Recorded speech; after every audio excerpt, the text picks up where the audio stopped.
Since the dawn of PvP games, there's been one tactic that's reigned supreme on all games, servers, and all monuments in damn near any situation. Ratting. Or grubbing, if you prefer. Look, we'll get to that. It seems like I can't watch a Twitch stream longer than 5 minutes before I see someone camping or being camped with the DB, or watching a naked with an Ioka come up huge by countering a raid. And I've been tripping on this lately because it seems like there's a whole other world buried underneath my favorite game, Rust.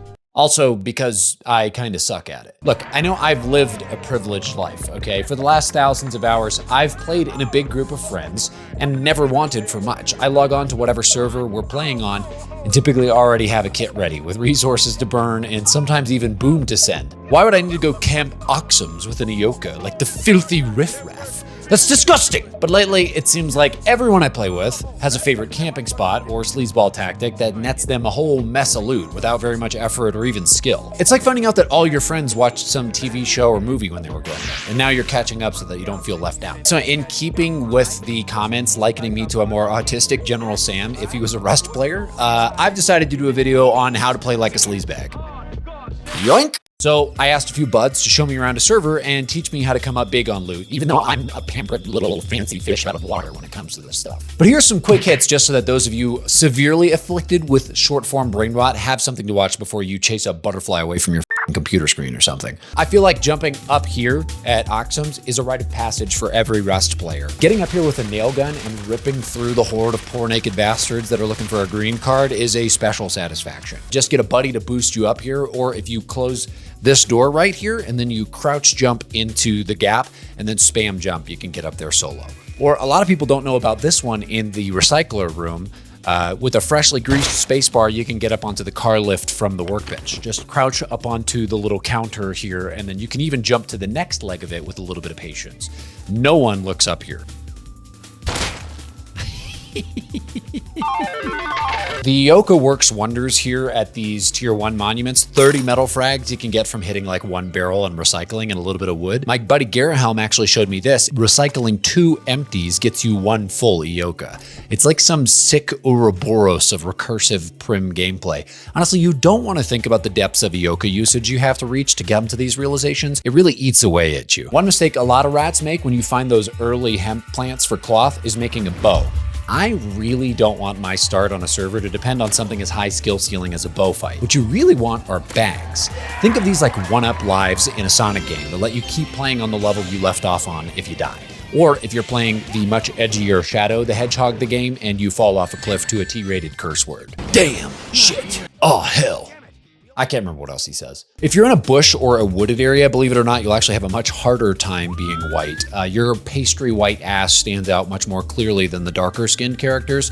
So craft some burlap clothing, or if you have a couple bucks, buy some mummy wraps on the market. You thought it's difficult being a white man right now in this country. I mean, we're under attack. Face Punch has clearly caught the woke mind virus. Real quick, I just want to make a distinction. In Rust, we use the word grub, and there may be a few philosophical differences between the grub and the rat, but they are both at their core attuned to the same single goal, gaining loot with very little chance of losing your own. Either because you have very little to lose in the first place, or because you're playing like a war criminal. We're defining grubbing as going from nothing to something, with extra points awarded for low effort, low barrier to entry, low commitment strats that yield highly valuable loot, are replicable, and cause pain and suffering. Ratting, in my opinion, is a much more broad term. It means we're doing anything at all, anything, to avoid a straight matchup. We're stacking the odds in our favor with gear, camping spots, patiently lying in wait for hours, and anything else. So in our example, grubbing is a subset of ratting. Not all rat is grub,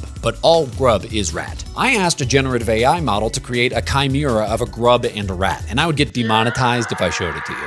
Speaking of fun things to do with your friends, have you ever wanted a Rust server of your very own? Then you should check out Pine Hosting, the sponsor of today's video. I use Pine Hosting in my own videos and cinematics frequently because it takes minutes to set up a server, allowing me more time to create man-made horrors beyond comprehension. Pine Hosting's simple, easy-to-use interface is idiot-proof. Perfect for idiots like me. They even have one-click mod installation, so just search up whatever mod you want, click install, and bam! You're modded. Do you not live in America? Boy, are you lucky, because Pine Hosting has servers all across the globe, allowing for fast connection speeds no matter where you are in the world. Got a server with a different provider? Well, don't worry, dummy. Pine Hosting will personally help you move your server from another host. Use code TROUT for 30% off your first month with Pine Hosting and use the link in my description and pinned comment to help support the channel. Thank you so much to Pine Hosting for sponsoring today's video. I cannot believe it.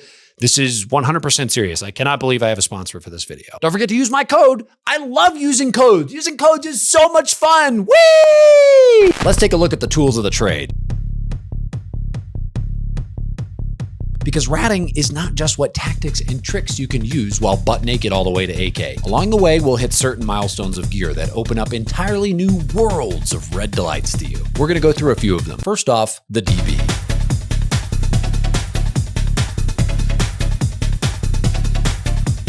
What else can I say about the double barrel? This thing is an institution. Bane of every base exit, it's an icon of this game. Handmade shells will work perfectly fine for your door camping needs, but you'll feel that extra damage of buckshot if you're able to get some. And slugs are always fun to try and get those lucky headshots, but the incend ammo is actually the best at taking down full kits because of the extra damage you do to players with metal armor. Probably the first way every rat's journey starts to get interesting is with a compound bow.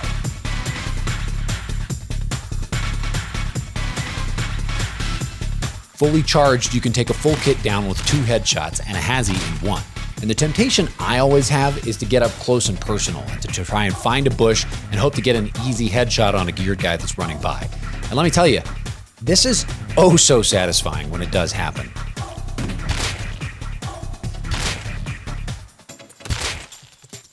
But this is a tool that's best used at a distance. Think of it like a quieter, more annoying bolty. And paired with the HV arrows that you can make with a little bit of metal, this thing basically becomes hit scan. You don't have to lead your shots at all, just point and click.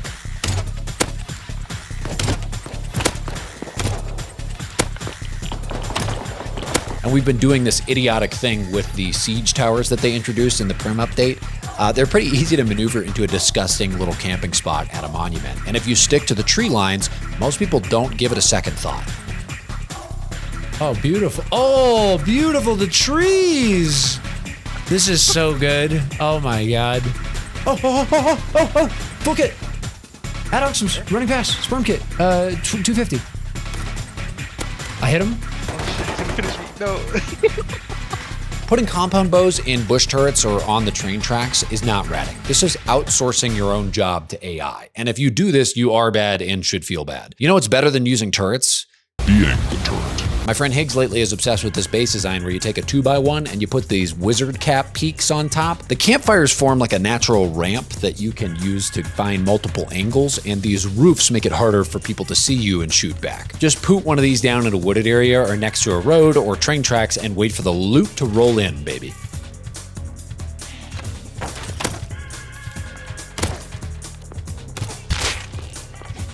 You're a fucking geek. Grenades.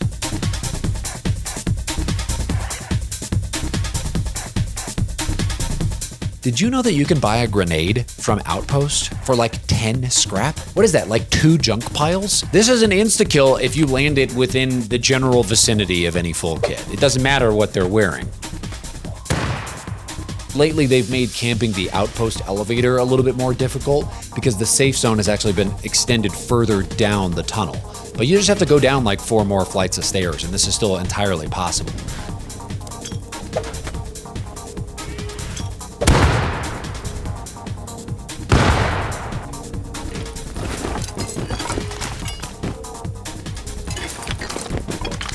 One thing I have noticed though is if you're throwing the grenade at the elevator coming up at you, it may just go right through the floor of the lift. That's rust physics for you folks. Coming up.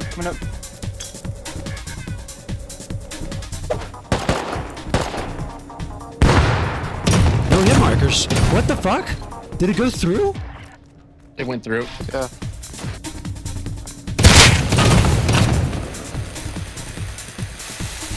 I can't believe that worked. Yes. Why did they stay on? Why the fuck did they stay on?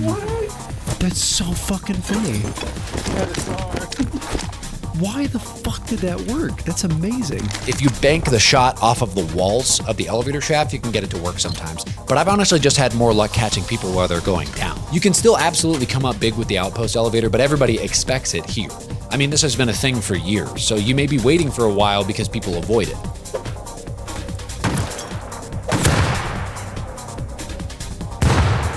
What you could do is go for a monument next to a big clan base, or one where they might feel safer coming up and recycling. Just a suggestion. Silencers are where this all becomes a little bit too easy. You'd think that you'd need at least a SAR to go with this to be effective, but to be annoying, all you need is a Revo.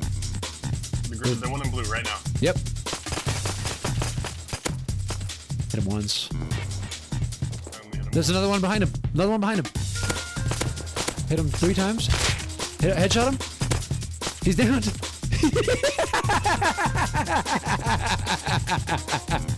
Woo! Some of these are more effective than others. I spent a lot of time trying to get clips for this video, and I realized that a lot of the time your success will be circumstantial. You'll just happen to be in the right place at the right time to take the shot. And on the other hand, there may come a point where you're trying to hit that perfect compound bow shot, or you miss the very obvious DB to the face, or you generally slip out of the mindset of the rat. This game fucking beats you down, and when you're playing Rust normally, the logical thing to do when something isn't working is to change up the tactic. Go do something else for a while to progress. Because you don't want to lose too much, running your head into the wall isn't going to get you anywhere. But playing like a rat is a little bit of a different game. You are going to break that wall down with your head if you keep going. We go again, because we don't have anything to lose. Oh, I lost a DB? Let me go grab another. You only have to get it right once, and they have to kill you every time. That's what you need to understand, baby. You're bulletproof. This time, maybe I'll be bulletproof. This time, maybe I'll be bulletproof.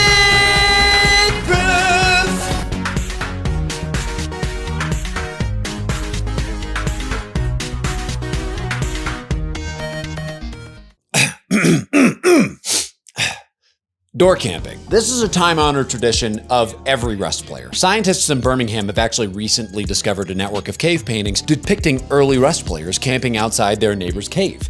Cave camping, if you will. But when considering this strategy, an important question arises. When is it okay to door camp? I'd say only use this tactic if you want your victim's loot, or if you want to piss them off, or if you feel like it. Rust streamers and YouTubers will have you believe there's some arcane rule set that makes door camping some horrid and unforgivable tragedy when it's done to them. But it's okay when I do it, actually. I say fuck it, door camp. If you took the time to sneak into position and wait as quiet as a corpse for a few minutes, and you didn't screw the pooch with your Ayoko shot, I say enjoy your loot. If you're playing Rust in 2025 and you're not checking for door campers, it's really your fault if you fall victim to this. But let's go over some of the finer points. Can you craft an Ayoka? Great, get out there and start clicking the flint like it's your fucking birthday, brother. But consider that this guy will typically sell you a DB for around 120 scrap, which is only a couple of barrels if you grind up all the components that you get. Also consider that you can typically grab a cheap shitter gun from one of the vendies on the server if it's been a few days since wipe. Or you can do the Fishing Village Dive Master quest for a pump shotgun. You just need a scuba set and a smacky tool for that one. Okay, you've got a gun, you've got a target. I know a door hates to see you coming. Some of the most common base designs right now use this meta external TC design, and these gatehouses have any number of little peaks and angles that'll give you away. Have you watched your target come in and out of their base? Have you thought about where the best spot is to lie in wait? I know it's called door camping, but maybe you'd be better suited behind this external right here, or hell, even on top of it. Now, some of you might be saying, yes, Trout, I understand you're very handsome and your talky words are very nice, but these are the very basics to rat tactics. Well, folks, as I mentioned, I'm still learning a lot of this myself, because truthfully, I am a farmer. And proud of it. Farmers get a bad reputation in this game. A lot of the times you'll see the sickly looking maladjusted PvP mutants of this game raid into a base and find a box of stone to declare loudly and with disdain, "These guys are farmers." Why? Why is it such a bad thing? Oh, I'm sorry, I like picking up free shit on the ground? You're telling me some mysterious force put a bunch of shit in barrels all over the place, and all I have to do is whack them and loot will pop out like a freakish tetanus-filled pinata? Sign me the f*** up, player.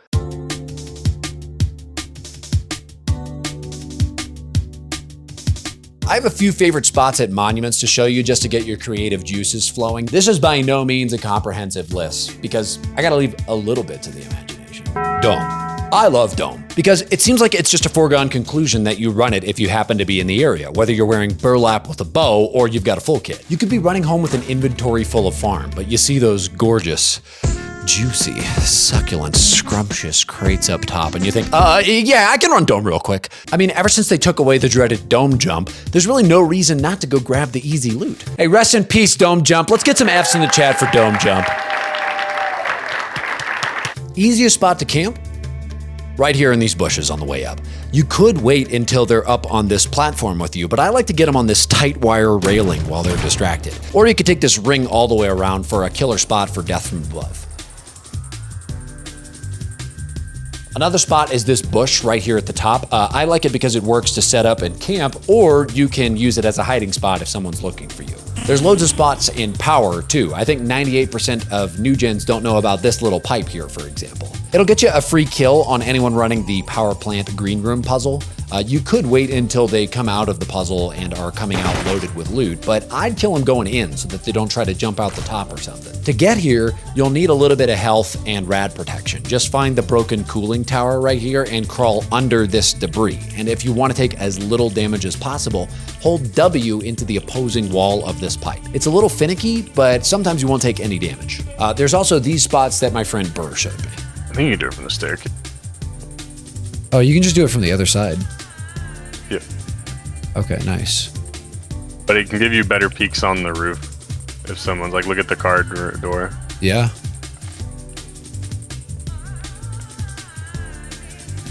This is personally my favorite spot. Oh.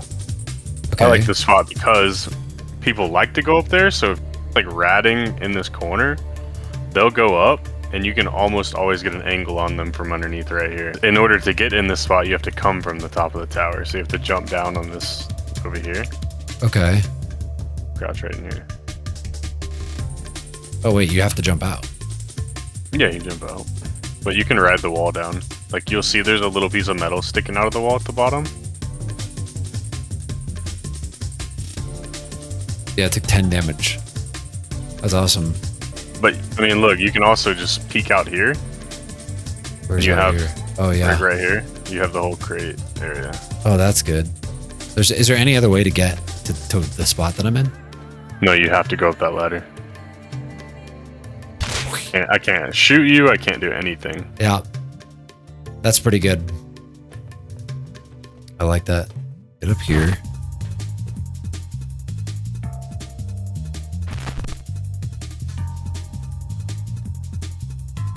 I don't believe you. What do you mean?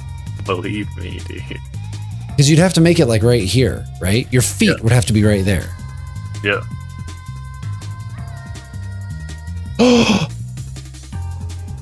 See? That makes no fucking sense. But now you can walk around that pipe. How the fuck was I able to do that? Okay, but people know to look up here, right? Like this is a pretty common spot. I mean, your experienced players do. Silencer up here would go ham. Another rat tactic to mention in your video is rail walking. What is rail rock walking? If you run on a railing, you only make half the steps you would normally make as far as in-game audio. So run on that. Is that just what is that just what it sounds like to me? No, that is to everybody. That's a lot less than half. I'm not hearing anything. You'll hear a step every now and then, but that's usable basically in like any rail in the game. It also works on like the corner, on the edges of building structures too.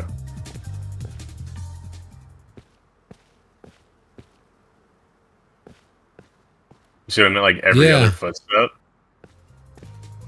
And it seems like you can get it. It's almost like as you're further off the edge, there's fewer footsteps.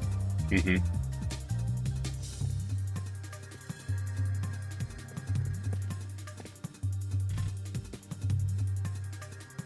Oh yeah, that's like I said, it'll work on the edge of almost anything. That's crazy, even if it's uneven.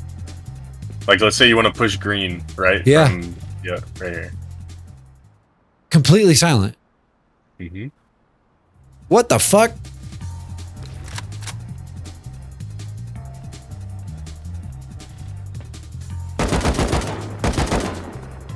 And then I'm pretty sure all these pipes, like on the sides of the walls and shit, you can get onto as well.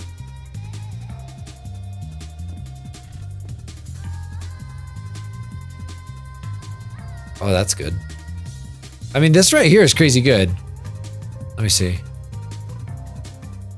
All right, I'm doing all the scientists.